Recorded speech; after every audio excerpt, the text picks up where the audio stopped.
வணக்கம் மக்களே, நீங்கள் பார்த்து கேட்குறது வாட் அபவுட் என்ட்ரி. ஃபைனலி மிகப்பெரிய ஹைப்போட இந்த கூலி அஃபிஷியல் ட்ரெய்லர் ரிலீஸ் ஆயிடுச்சு. அண்ட் ட்ரெய்லர் உண்மையில சொல்ல போனோம்னா ரொம்ப சட்டலாக தான் ப்ளே பண்ணியிருக்காங்க. அந்த ஹைப்பை வெறியேற்றுற மாதிரி கொண்டு போகாமல் கொஞ்சம் அன்னியோட அந்த பேக்ரவுண்ட் மியூசிக் ஸ்லோவாக ப்ளே பண்ணி தலைவரோட அந்த எமோஷன் சைடை அண்ட் அந்த குறும்புக்கார சைடை வந்து பார்த்தீங்கன்னா கொஞ்சம் அதிகமாகவே தூக்கி போட்டு கொண்டு வந்திருக்காங்க. ஐ மீன் பட்டாசா உங்களை அப்படியே பம்ப் பண்ணுற மாதிரி இந்த ட்ரெய்லர் இல்லை. இந்த படத்தில் ஒரு முக்கியமான கதை இருக்க போது, ஒரு முக்கியமான பாயிண்ட் டேக்அவே இருக்க போதுங்கிற ஒரு தாட்டை தான் இந்த ட்ரெய்லர் உங்களுக்கு உருவாக்கி இருக்கும். அதுதான் ரொம்ப தேவை. கதை தானே முக்கியம். அந்த கதையை ஆக்ஷன் தூக்கி நிறுத்தும் நம்புறேன். லோக்கியுமே நிறைய இன்டர்வியூஸ்ல தான் சொல்லிட்டு இருந்தாரு. இதை அவர் ஆல்மோஸ்ட் லைக் ஒரு 4 இயர்ஸ் உட்காந்து எழுதிட்டு இருக்காராம். 4 வருஷமா எழுதுறாருன்னா அப்போ கதை கொஞ்சம் ஸ்ட்ராங்காக இருக்க சான்சஸ் அதிகம் இருக்கணும் அப்படிதான் சொல்றேன். ஃபிளாஷ்பேக் சீக்வன்ஸ் வேற இருக்குன்னு சொல்றாங்க. கடைசி ஷாட்ல இந்த பக்கம் பாஷா ஸ்டைல ஒரு நெகட்டிவ் ஃப்ரேம், அந்த ஃப்ரேமை நீங்க அப்படியே கொஞ்சம் உல்டா பண்ணி பார்த்தீங்கன்னா தலைவரோட அந்த யங் லுக்கை கொஞ்சம் ஒரு வித்தியாசமாகவே கொண்டு வந்திருக்காரு. ஐ மீன் லோக்கி ஆல்ரெடி கன்ஃபார்ம் பண்ணிட்டாரு படத்துக்குள்ள ஒரு ஃபிளாஷ்பேக் சீக்வன்ஸ் வரப்போகுதுன்னு. ஆனால் இது வரைக்கும் அவர் ஹேண்டில் பண்ண மாதிரி அந்த ஃபிளாஷ்பேக் இல்லாமல் ஒரு வித்தியாசமான டேக்கை கொண்டு வந்திருக்காராம். அந்த பழங்காலத்தில் நம்ம படம் பார்க்கும்போது ஒரு ட்ரீமியான லுக் இருக்குல்ல, அந்த லுக்கை தான் கொண்டு வந்திருக்கான்னு நினைக்கிறேன். தலைவரோட அந்த இன்வெர்டட் லுக்கு டிஏஜிங்லாம் பண்ணி ரொம்ப வித்தியாசமாக இருக்குது. விக்ரம்லேயே ஆக்சுவலாக கமலுக்கு டிஏஜிங் பண்ண வேண்டியது, அந்த லுக்கை தலைவருக்கு கொடுத்துருக்காங்க நம்புறேன். அண்ட் டிஏஜிங் வரும்போது கண்டிப்பாக ஃபிளாஷ்பேக் சீக்வன்ஸ் ஒரு 5 நிமிஷத்துக்கு மேலே போகிறதுக்கான வாய்ப்பே கிடையாது தான் தோணுது. உபேந்திரா அண்ட் தலைவர் ஒன்றா இருக்க மாதிரி தான் அந்த ஃபிளாஷ்பேக் சீக்வன்ஸ் வரணும்னு நம்புறேன். ஆனால் யங்கஸ்ட் வெர்ஷன் ஆஃப் தலைவரை நம்ம பார்க்க போகிறோம். இந்த ட்ரெயிலர்லேயுமே மனுஷனுக்கு 74 வயசுங்கிறத நம்பவே முடியல. படத்துக்குன்னு உருண்டுகிட்டு டான்ஸ் ஆடுறாரு. ஆக்சுவலாலாம் பட்டாசா வேற லெவல் பட்டையை கிளப்பியிருக்காரு. 1.5 நிமிஷத்துக்கு அப்புறம் தான் தலைவர் ட்ரெய்லருக்குலாம் வந்தாலும் ஹி ஸ்டோல் த ஷோகே. பிகாஸ் அத்தனை பேர் ஏகப்பட்ட ஸ்டேட்லேருந்து ஏகப்பட்ட ஆர்டிஸ்ட்டை இறக்கி 1.5 நிமிஷத்துக்கு மேலே தான் தலைவரை கண்ணில் காமிக்கிறாங்க. ஆனால் தலைவர் என்ட்ரி ஆன அப்புறம் இந்த ட்ரெய்லர்லாம் அவரை தவிர வேற எங்கேயுமே ஃபோக்கஸே பண்ண முடியல. ட்ரெய்லர்லேயே 1.5 நிமிஷம் கழிச்சு வரானா படத்துக்குள்ள எப்போ வர போறான்னு சத்தியமே தெரியல. பட் ட்ரெய்லர் செம்ம இன்ட்ரெஸ்டிங்காக சூப்பராகவே கட் பண்ணியிருக்காங்க. கதையை யூகிக்க முடியாத மாதிரி தான் கட் பண்ணியிருக்காங்க. என்னென்ன காமிச்சிருக்காங்க பார்த்துருவோம். ஓப்பனிங் ஷாட்டே ஹார்பர்ல தான் ஆரம்பிக்குது. அண்ட் முக்கியமாக நம்ம நாகார்ஜுனா வாய்ஸ் தான் கேட்குது. நாகார்ஜுனா சைமன் ரோல் ப்ளே பண்ணுறாரு. ஏன் அப்படி சொல்கிறேன்னா பாசிபிளி இந்த அனௌன்ஸ் பண்ண கேஸ்ட்டில் நாகார்ஜுனா மட்டும்தான் கிறிஸ்டியனாக இருக்கணும்னு நம்புறேன். முக்கியமான பாயிண்ட் மனத்தில் வச்சுக்கோங்க. இங்கே அந்த போர்ட் சைடுக்கு பக்கத்துலேயே கிங் பின்னு சொல்லி ஒரு பெரிய வீட்டுக்குள்ளே தான் அவர் வாழ்ந்துட்டு இருக்காரு. வீடா பாரான்னு தெரியல. பட் இது ஏன் இடம் அப்படிங்கிற மாதிரி உட்காந்துட்டு இருக்காரு மனுஷன். மொத்தம் பிறக்கும் போதே யார் கையில் சாக்க போறான்னு எழுதி வச்சிருக்கு அப்படிங்கிற ஒரு டைலாக் சொல்றாருல. மேபி இது நம்ம தலைவரை பார்த்து சொல்ற மாதிரி இருக்கலாம். அந்த சமயத்தில் தலைவர் ஆப்வியஸா இந்த பக்கம் சைமனை செய்ய வந்திருக்காரு போல. உன் கையால தான் நான் சாக போறேன் அப்படிங்கிறத தான் சொல்ல வராங்க நம்புறேன். நாகார்ஜுனா இந்த படத்தோட வில்லன். உன் கையால தான் நான் சாகணும்னு எழுதப்பட்டிருக்குங்கிற மாதிரி தேவாவை பார்த்து சொல்லலாம் சான்சஸ் இருக்கு. அப்படி இல்லைனா வெல் என் கையால தான் உங்களுக்கு சாவு அப்படிங்கிற மாதிரி அந்த கூலிஸ், இந்த ஹார்பர்ல ஒர்க் பண்ணக்கூடிய அந்த கூலி ஆட்களை பார்த்து சொல்றதுக்கான வாய்ப்புகள் அதிகம். ஏன்னா நடுவில் ஷவுபின் உங்க 14,400 பேர்ல ஒரு கூலி எங்களுக்கு தேவை அப்படின்னு சொல்ற அந்த சமயத்தில் ஒயிட் சூட்டை போட்டுக்கிட்டு இந்த ஷாட்டை நீங்க பாத்தீங்கன்னா கூட்டத்துக்கு நடுவில் யாரோ ஒருத்தரை அடி பொழந்துட்டு இருக்காரு மனுஷன். அதை பார்த்து பக்கத்தில் இருக்கவங்க எல்லாருமே திருச்சி ஓடுறாங்க. இந்த 14,000 கூலிஸும் எனக்கு சொந்தம்டாங்கிற மாதிரி அவர் லைக் என்னுடைய இம்பாக்டை அங்க மற்றவங்களுக்கு புரிய வைக்கிறாரு. என் பேச்சை கேட்காம யாரும் இங்க நகரவே கூடாதுங்கிற மாதிரி அவர் சொல்ல வர்றாரு போல. ஏன் இந்த முக்கியமான கூலியை சூஸ் பண்ணி அடிக்கிறாங்க? தலைவர் கண்டிப்பா சைமன் கீழே வேலை செய்யற ஒரு ஆளா இருக்க வாய்ப்புகள் கம்மி. ஏன்னா அவருக்குன்னு தனி மேன்ஷன் காமிக்கப்பட்டிருக்கு, தேவா மேன்ஷன். இவர் பழைய சமயத்தில் இந்த ஃபிளாஷ்பேக் சீக்வன்ஸ்ல தான் கூலியா வராரு. இந்த சமயத்தில் கூலியா இருக்க சான்சஸ் கம்மி தான். ஷவுபின் கேட்டது தலைவரா இல்லாம பாசிபிளி அங்க இருக்கக்கூடிய வேற யாராவது துரோகி கூலிஸா இருக்க சான்சஸ் அதிகம். யாரா இருக்கும் தெரியல. நான் பேக்ரவுண்ட் வாய்ஸ்ல காளி வெங்கட்டோட வாய்ஸ் மட்டும் கேட்குது. ஆளை காணோம். அடிச்சு கொல்லப்படுறது காளி வெங்கட்டார் தான். அவர் இந்த சைமன் கீழே வேலை செஞ்சு அவனுக்கே துரோகம் பண்ற மாதிரி அமைஞ்சிருக்கலாம். பாசிபிளி எனக்கு என்னமோ ஸ்ருதி ஹாசனுக்கு ஹெல்ப் பண்ற வேலையை தான் அவர் பண்ணியிருப்பாரு நினைக்கிறேன். இந்த ஷாட்ல பாத்தீங்கன்னா ஸ்ருதி ஹாசன் ஒரு கிரேட்டை ஓபன் பண்ணும்போது உள்ள ஏகப்பட்ட பாடி செத்து கிடக்கிறத பார்த்து ஷாக் ஆகுறாங்க. இவனுக்கு வெறும் கடத்த தொழில் மட்டும் பண்ணல, அதுக்கு மேல ஒன்று பண்ணி தான் இவ்வளவு பெருசா ஆளா வளர்ந்துருக்காங்க அப்படிங்கிற ஒரு வாய்ஸ் மட்டும் தான் கேட்குது. அதுக்கு மேல என்ன பண்றாங்கன்னு தெரியல. மேபி லைக் ஹியூமன் டிராஃபிக்கிங்கா இருக்கும்னு நம்புறேன். ஸ்ருதி ஹாசன் அந்த கண்டெய்னருக்குள்ள பார்க்கும்போது எல்லா பாடிஸும் ஒரு பிளாஸ்டிக் கவரால தான் மூடப்பட்டிருக்கு. ஹார்பருக்குள்ள தான் பாக்குறாங்க. மற்றவங்களுடைய ஹெல்ப் இல்லாம இவ்வளவு லேட்டா உள்ள வந்திருக்க முடியாது. ஸோ அகைன் அந்த கூலி தான் ஷோபின் ஓப்பனிங் ஷாட்ல எனக்கு அவன் தான் தேவை அப்படின்னு சொல்லி கேட்கிறாரு நம்புறேன். ஸ்ருதி ஹாசன் இந்த சமயத்தில் சும்மாலாம் இல்லாம ஏகப்பட்ட பாடிஸை கொண்டு போய் அவங்க அப்பா ராஜசேகரா நடிக்கிற சத்யராஜ் கிட்ட டெலிவரி பண்ணிட்டு இருக்காங்க. ஏகப்பட்ட டெட் பாடிஸா அவங்க தள்ளிட்டு போற அந்த ஷாட் அமைக்கப்பட்டிருக்கு. எதுக்கு டெட் பாடிஸா இல்ல அகைன் இந்த கண்டெய்னருக்குள்ள இருக்கக்கூடிய சைமனால கடத்தப்படக்கூடிய ஹியூமன்ஸா தெரியலையே. பிரீத்தியோட அப்பாவா தான் ஸ்ருதி ஹாசன் அப்பாவா தான் ராஜசேகர் அதாவது சத்யராஜ் வராரு. 3 பசங்க போல இந்த பக்கம் அந்த ரெபக்கா நிக்கிறாங்க. பக்கத்தில் இருக்கிறது யாரும் தெரியல. 3 பசங்க கூட ஜாலியா ஆடி பாடிட்டு இருக்காங்க. அவங்க வாழ்க்கை நல்லா தான் போயிட்டு இருந்திருக்கு நம்புறேன். பட் நடுவில் அவங்களே அறியாம ஒரு சம்பவம் நடந்திருக்கு. சத்யராஜ் ஒரு சயின்டிஸ்டா இருக்க சான்சஸ் அதிகம். இந்த படம் ஒரு சைஃபைங்கிற மாதிரி பேசிட்டு இருக்காங்க. அதுக்கேற்ற மாதிரி ஏகப்பட்ட மிஷின்ஸை தான் சத்யராஜ் ஹேண்டில் பண்ற மாதிரி தெரியுது. இங்க ஒரு மாடல் எலக்ட்ரிக் சேரை வச்சிருக்காங்க. எலக்ட்ரிக் சேருக்கு பக்கத்தில் டெஸ்லா காயில் இருக்கு.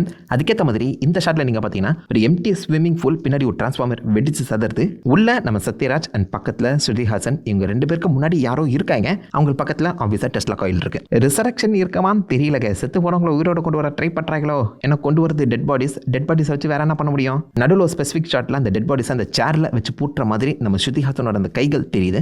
கழுத்திலுமே ஒரு இன்ஜெக்ஷன் சுடுற மாதிரி ஒரு ஷாட்டுமே அமைச்சிருக்காங்க. இருக்காங்க. என்னவா இருக்கும்? ஏதோ ஒரு சைஃபை எலிமெண்ட் உள்ள இருக்குன்னு தான் தோணுது. அதை ஹியூமன் டிராஃபிக்கிங்கோட எப்படி கனெக்ட் பண்றாங்க பொறுத்து வந்து பார்க்கணும். பட் இதுக்கும் சைமன் நாகார்ஜுனாக்கும் ஒரு மிகப்பெரிய லிங்க் இருக்கு. பிகாஸ் இந்த ஷாட்ல நம்ம சத்யராஜ் சுத்தி இருக்கவங்க எல்லாருமே குத்தி பொழகுறாரு. பின்னாடி ஓபன் பண்ணப்பட்டிருக்க அந்த கிரேட்ஸ்ல கிங் பின் சொல்லி எழுதப்பட்டிருக்கு. ஸோ இவருக்கு சம்மந்தப்பட்ட பொருளை சத்யராஜ் ஆட்டே போறாரா, என்ன செய்யறான்னு தெரியலங்க. இவர் சயின்டிஸ்டா இல்ல ஆர்மி மெம்பரா நம்மளுக்கு புரியல. ஏன்னா நடுவில் உனக்கே தெரியாம 30 வருஷமா ஒருத்தனா ஆஃப்லைன்ல வச்சிருக்கேன்னு சொல்லி அங்கதான் நம்ம தலைவரோட என்ட்ரியை காமிக்கிறாங்க.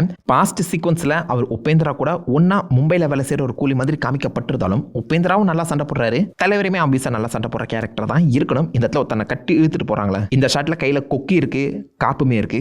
ஆம்பியஸா தலைவர் தான். பட் சாதாரண கூலியா மட்டும் இவரை கன்சிடர் பண்ணிக்க கூடாதுன்னு தோணுது. பிகாஸ் சிட்டுக்கு பாட்டோட அந்த ப்ரோமோல நீங்க பாத்தீங்கன்னா நம்ம தலைவரோட கழுத்துல ஒரு சின்ன ஆர்மி டேக் இருக்க மாதிரி காமிச்சிருக்காங்க. ஆர்மி டேக் ஆர்மியில வேலை செஞ்சவங்களுக்கு தானே கொடுப்பாங்க.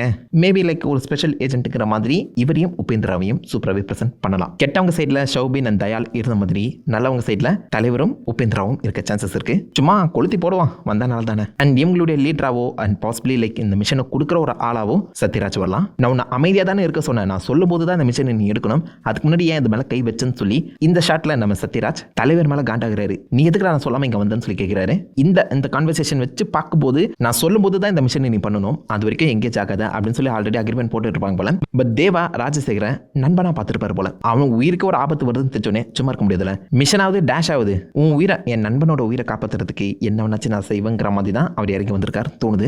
சத்யராஜோட பிளான் வேற மாதிரி இருந்திருக்கணும். பட் எனக்கு என்னமோ படத்துல சத்யராஜ சங்குதிடுவாங்க போல தான் தோணுது. ஏன்னா நடுவில் ஒரு ஷாட்ல பேட்டா மாதிரி கையை பின்னாடி வச்சுக்கின்னு அழுதுட்டு இருக்காரு மனுஷன். ஸ்ருதி ஹாசனுமே அழுதுட்டு இருக்க மாதிரி தெரியுது. நடுவில் நம்ம தலைவரை பார்த்து கடைசி வரைக்கும் ஒண்டிக்கட்டையாவே வாழ்ந்துட்டீங்க, ஆனா அவர் எனக்கு அப்பா, எங்க அப்பாவுக்காக நான் இதை பண்ணுவேன், ஆனா நீங்க இதை பண்ணுங்கிற அவசியம் கிடையாதுன்னு சொல்ல தான் வராங்க. அவங்க ரியாக்ஷன் அந்த பிரசன்டேஷன் பண்ண சீக்வன்ஸ்ல வச்சு பார்க்கும்போது சத்யராஜ் சர்கையா தான். ஐ மீன் ஆல்மோஸ்ட் 50% கேரண்டின்னு சொல்லலாம். என் நண்பனை கொண்டவன் எவன், அவனுக்கு அப்பாவா இருந்தாலும் எனக்கு நண்பன், அவங்கள நான் கண்டுபிடிக்கிறேன்னு சொல்லி தான் தலைவர் சத்யராஜோட அந்த மிஷனை எடுத்து பண்ற மாதிரி கதை போகணும். ட்ரெய்லர்ல அப்படிதான் சொல்ல வந்திருக்காங்க. ட்ரெய்லர் வச்சு படம்லாம் கண்டுபிடிக்க முடியாது, பட் ட்ரெய்லர் வச்சு பார்க்கும்போது அப்படிதான் தோணுது. மாடர்ன் டைம்ல உபேந்திரா வருவாரான்னு தெரியல. பட் நடுவில் தலைவர் வந்து பார்த்தீங்கன்னா எட்ரா கொக்கிய அப்படின்னு சொல்லும்போது கண்டிப்பா அவருக்கு தெரிஞ்சவர்கிட்ட அண்ட் ஆல்ரெடி கொக்கியை யூஸ் பண்ணி கொலை பண்ணவங்க கிட்ட தானே அந்த மாதிரி பேச முடியும். ஃபிளாஷ்பேக் சீக்வன்ஸை காட்டும் போது தலைவரோட கையில கொக்கி இருக்கு, உபேந்திரா கையிலுமே கொக்கியை வச்சு தான் கொலை பண்ணிட்டு இருக்காங்க. எட்ரா கொக்கின்னு சொல்லும்போது பாஸ்ட்டுக்கு போலாமா அப்படிங்கிறத தான் தலைவர் சொல்லாம சொல்றாரு. ஆக்ஷன் சீக்வன்ஸ் அதகலமா பண்ணியிருக்காங்க.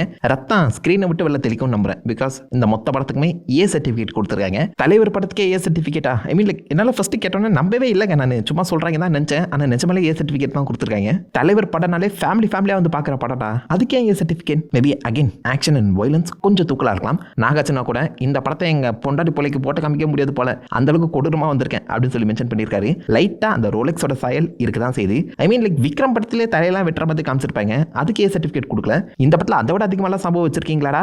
ஏ சர்டிஃபிகேட் கொடுக்கப்பட்டிருக்கு. பிரெயினுக்கு ஒன்றும் டேமேஜ் இல்லைங்கிற மாதிரி 1000 கோடிக்கு ஒன்றும் டேமேஜ் இல்லையே. ஏன்னா இந்த படம் கண்டிப்பாக 1000 கோடி அடிக்குங்கிற நம்பிக்கை எனக்கு இருக்கு. இந்த படமே அடிக்கலனா வேற எந்த படம் அடிக்க போகுது டவுட் தான். பார்க்கலாம். I hope so. A certificate ஆக்ஷன்ல ஆல்மோஸ்ட் எல்லா கேரக்டர்ஸும் எல்லா ஹீரோஸும் இன்வால்வ் ஆகியிருக்காங்க. தலைவர் சத்யராஜ் நாகார்ஜுனா கன்ல வச்சு விளையாடிட்டு இருக்காரு. ஷௌபின் வச்சு ஒரு பெரிய ஆக்ஷன் சீக்வன்ஸை பிளான் பண்ணியிருக்காங்க நம்புறேன். இந்த ட்ரெய்லர்ல தலைவருக்கு ஈக்குவலான ஸ்கிரீன் டைம் நம்ம ஷௌபின் தான் கொடுக்கப்பட்டிருக்கு. படம் முடிக்கவே அவர் இருப்பாருங்கிற ஒரு நம்பிக்கை இருக்கு. ட்ரெயின்ல இருந்தெல்லாம் விழுற மாதிரி சீக்வன்ஸ் அமைச்சிருக்காங்க. எப்படி விக்ரம் படத்தில் ஃபாஃபாக்கு ஒரு ரோல் கொடுத்தாங்களோ அதே மாதிரி இந்த படத்தில் ஷௌபின் ஒரு மறக்க முடியாத ரோல் ப்ளே பண்ணலாம். டான்ஸ்லாம் பக்கவா ஆடுறாங்க. ஐ மீன் லைக் நாகார்ஜுனா ஷௌபின்லாம் டான்ஸ் ஆடுற மாதிரி சீக்வன்ஸ் அமைக்கப்பட்டிருக்க அந்த சமயத்தில் ஒரு வைபான படமும் இருக்கும் போலங்க. இதுக்கு நடுவில் தான் ஆமீர் கானை இன்ட்ரடியூஸ் பண்றாங்க. தாஹாவா மற்ற கேரக்டர்ஸை காட்டிலும் தாஹாவுக்கு வந்து பார்த்தீங்கன்னா ஸ்கிரீன் டைம் கம்மியாக தான் இருக்க போகுது. ஆனால் படம் முழுக்கவே தாஹாவோட எஃபெக்ட் நீங்க ஃபீல் பண்ணுவீங்க அப்படின்னு நம்ம லோக்கி ஓப்பனாகவே மென்ஷன் பண்ணியிருக்காரு. விக்ரம் படத்தில் முழுசா எப்படி இந்த பக்கம் ரோலெக்ஸ் பேசி ஹைப் ஏற்றினாங்களோ அதே மாதிரி தாஹா பேச்சும் அடிப்படலாம். தாஹா ஒரு ஓப்பன் கிரவுண்ட் பாலைவனத்துக்கு நடுவில் ஆல்மோஸ்ட் 10-15 கார் சூழ வந்து இறங்குறாரு. 2 ஹெலிகாப்டர்ஸ் வருது. ஒன்றுத்துல தாஹாவோட அந்த நாய்கள் வரும். நம்புற நாய்கள் எகிரி குதிக்கிற மாதிரி ஷாட் அமைக்கப்பட்டிருக்கேன். தாஹாவோட என்ட்ரிக்கு முன்னாடியுமே நல்லா நோட் பண்ணி பார்த்தீங்கன்னா நாய்கள் ஓடிட்டு இருக்கு. ஸோ நாய்களுக்காகவே தனி ஒரு ஹெலிகாப்டர் இறக்குறாங்களோ. தாஹா வர அந்த இடத்துல அந்த கார்களுக்கு பக்கத்தில் பார்த்தீங்கன்னா 2 காஃபின்ஸ் வைக்கப்பட்டிருக்கு. சவப்பெட்டிகன், கிறிஸ்டின் சவப்பெட்டிகன். நம்ம முன்னாடி சொன்ன நாகார்ஜுனாக்கு மட்டும் தான் சைமனுங்கிற பேர், கிறிஸ்டின் பேர் வந்து கொடுத்துருக்காங்க. அவருக்கு சப்போர்ட்டாக இருக்க போகிறது ஆப்வியஸாக நம்ம தயால், ஷௌபின் 2 பேருமே தலைவர் போட்டு தள்ளுவாரோ. அவங்க 2 பேருமே தாஹா கீழே தான் வேலை செஞ்சுட்டு இருக்காங்க. எப்படி கன்ஃபார்ம் பண்ண நீங்க கேட்டீங்கன்னா இந்த ஷாட்டை பாருங்க. தாஹாக்கு முன்னாடி பேலக் லாஜிஸ்டிக்ஸ்னு எழுதப்பட்டிருக்கு. அதே மாதிரி ட்ரெய்லரோட மிட் போர்ஷன்லையுமே பேலக் லாஜிஸ்டிக்ஸ்க்கு நடுவில் ஆல்மோஸ்ட் அதே அந்த பிளாக் கார்ஸ் வந்து பார்த்தீங்கன்னா யாரோ ஒரு 10 பேரை சுற்றி வளைச்சிருக்கு. அதில் ஷௌபின் தலைவரை நேருக்கு நேர் வந்து மீட் பண்ணுறான். அந்த ஷாட் வந்து செம்ம அமேசிங்காக ஃப்ரீ பண்ணப்பட்டிருக்கு. அதே லாஜிஸ்டிக்ஸ், அதே பிளாக் கார்ஸ், ஷௌபின் அங்கே கெத்தா வந்து நிற்கிறாருனா ஏதோ ஒரு வகையில் சைமன் அண்ட் தயால் தாஹா கூட கனெக்ட் ஆகி இருக்கணும் தானே அர்த்தம். ஐ மீன் சும்மா ஒரு கெஸ் தான். இந்த காஃபின்ஸ் இருக்க மாதிரியே எதிர்க்க பார்த்தீங்கன்னா ஒரு டின்னர் டேபிள் போடப்பட்டிருக்கேன். ஆரம்பிக்கலாங்களா அப்படின்னு நம்ம விக்ரம இறக்கி விட்ருவாங்கன்னு நினச்சேன். இல்லை, நான் வந்துட்டு இருக்கேன், தக்காளி சாப்பாடு கேட்குதா அப்படின்னு சொல்லி கையில் யூசிகன் வச்சுக்கின்னு பட்டுன்னு அந்த மொத்த பேருமே அடிச்சு நவுத்துறாரு. எல்லாருமே கொன்னாரான்னு தெரியல, பட் இங்கே எவனுமே சாப்பிடக்கூடாதுங்கிற மாதிரி அந்த டேபிள் இருக்க எல்லாத்தையுமே அச்சு நவுத்துறாரு. அதே இடத்துல நம்ம தலைவரோட அந்த ஃப்ரேமிங்கும் வச்சிருக்காங்க. ஸோ தலைவரும் அங்கே வந்திருக்காரு போல. தாகாவை நேராக மீட் பண்ண வந்தாரா, எதுக்கு வந்தாருன்னு தெரியல. மேபி தாகாவுக்கு தேவா இருக்க விஷயம் தெரியுமோ. எனக்கு என்னமோ இந்த தேவா யாருன்னு தெரிஞ்சு என்கிட்ட வந்து மோதிரியா அப்படின்னு கேட்கறது தேவா தாகா பற்றி கேட்குற மாதிரி தான் தோணுதுங்க. எனக்கு இன்னொரு பேர் இருக்கு, அந்த ஒரு ஸ்டைலில் தான் இது ஃபீல் ஆகுது. லோக்கி கூட இந்த தலைவரோட நெகட்டிவ் ஷேடை காமிக்க நான் ஆசைப்படுறேன் அப்படின்னு சொன்னார்ல, உன்னோட நான் மோசமானவன்டா அப்படிங்கிறத பாசிபிளி இம்ப்ளை பண்ணுறதுக்கான ஒரு சீக்வன்ஸாக இருக்கலாம், சொல்ல முடியாது. அழகாக அந்த பீடியை லெஃப்ட் ஹேண்ட் சைட்லேருந்து ரைட்டில் மாற்றும் போது அந்த ஃப்ளாஷ்பேக் சீக்வன்ஸை நெகட்டிவ்ல போட்டு காமிச்சிருப்பாங்க. அந்த அப்படியே நீங்கள் கலரில் மாற்றி பார்த்தீங்கன்னா யங்கஸ்ட் தேவா லுக் சூப்பராக இருக்கல பார்க்க. ஃப்ளாஷ்பேக் எப்படி ஹேண்டில் பண்ண போகிறாங்க தெரியல. டிஏஜிங் ஜெயிலரோட பக்கவாக ஒர்க் அவுட் ஆனால் நல்லா இருக்கும் தோணுது. கடைசியில் நம்ம தலைவரான அந்த குறும்புத்தனத்தை லைட்டாக தூரத்தில் ஏதோ ஒரு காக்கா கத்துற சவுண்டு காக்காம தான் எனக்கு கேட்டுச்சு.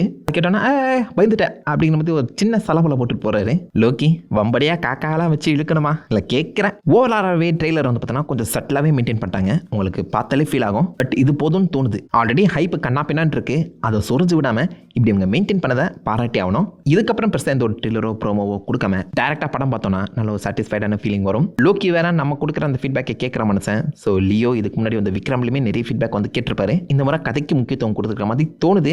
ஆக்ஷனும் இருக்கட்டும், ஆக்ஷன் தான் நிறைய கொடுத்துருக்காங்க, அதோட கதை கொஞ்சம் மேலே இருக்கணும்.